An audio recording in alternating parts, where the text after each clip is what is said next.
শ্ৰদ্ধা ৰাইজ story live Narayan দাসৰ প্ৰণাম ল'ব।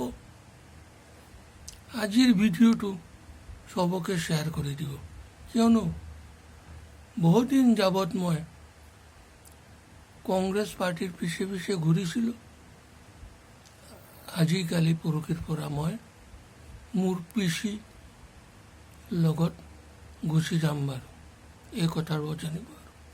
কলি যুগৰ ধৰাধামত যিমান ৰজা নেতা হ'বলৈ আহি আছে, তেওঁলোকে নিজৰ এচি গাড়ী এচি বাৰী মাটি তাৰ চিন্তাই কৰি আছে।